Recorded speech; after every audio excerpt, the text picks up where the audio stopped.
आपके बेटे की गवाही है। जी जी मेरे बेटा पढ़ने में बहुत कमजोर था और कितने साल का है आपका बेटा? 13 साल का है। कौन सी क्लास में? ये 6th क्लास में। 6th क्लास में। ठीक है। ये पढ़ने में बहुत वीक था एकदम। टीचर से शिकायत आती थी और कोचिंग से शिकायत आती थी कि ये पढ़ता नहीं, काम भी नहीं करता है, ये वो। तो हम लोग बहुत परेशान हो गए थे। कब से कंप्लेंट आई थी आपके पास? इसको जब से मैंने इसको पढ़ाने की शुरुआत की है, मतलब जब से आपने एडमिशन कराया है तब से ही ये पढ़ाई में कमजोर है? जी जी। फिर उसके बाद मैं जब हम लोग परेशान रहते थे कि बताओ पैसे लगा रहे हैं पढ़ने, हम उनकी वजह से इधर पढ़े नहीं, ये दुनिया की बातें होती थी।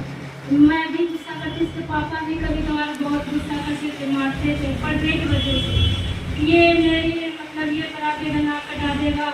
इससे छोटे छोटे बच्चे इतने होशियार है, इसको पढ़ने में दिल नहीं लगता है, खेलने में मन लगता है। मतलब घर में रोज लड़ाइयाँ होती थी इसी बात को? जी जी। तो फिर मैं चाहती थी, पापा जी ने बोला था कि अपने अपने बच्चों को जिस चीज़ में पढ़ाना चाहते हो उसके लिए बीज बो। तो मैंने इसके लिए बीज बोया पढ़ाई के लिए। तो मैंने बीज बो के गए तो बहुत दिन तक मतलब कुछ नहीं मुझे समझ में आया, लेकिन परमेश्वर का अब धन्यवाद करती हूँ कि हमारा बेटा अब पढ़ने में बहुत होशियार है।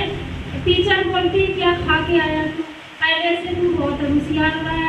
जो क्वेश्चन हम देते तो याद करके फटाफट सुना देता, अब बिना देखे भी लिख लेता। पहले कभी याद नहीं होता, तो याद भी होगा तो लिख नहीं पाता था कभी। मैं अपने आंखों से देखती हूँ कि ये 5-5, 4-4 क्वेश्चन याद कर लेगा, बिना देखे लिख लेगा, इंग्लिश में वो भी। तो मैं परमेश्वर का दिल से धन्यवाद करती हूँ। थैंक यू जीसस परमेश्वर। मतलब परमेश्वर के दास ने आपको वर्ड दिए कि आप बीज बोना शुरू करो और आपका बच्चा बढ़ेगा।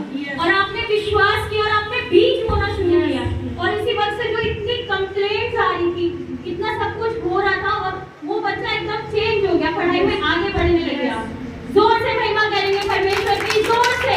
परमेश्वर के दास की बातें आप फॉलो करें, उसको मानेंगे, आप खुद बढ़ोतरी देखेंगे आपके जीवन में क्या है। आपने रिसीव किया और आपने यकीन किया और आपने उसको किया। जोर से महिमा करेंगे परमेश्वर की, जोर से। तो अब कैसा चल रहा है घर में लड़ाई उसको लेकर या कुछ भी? लड़ाई सब नॉर्मल चल रही है।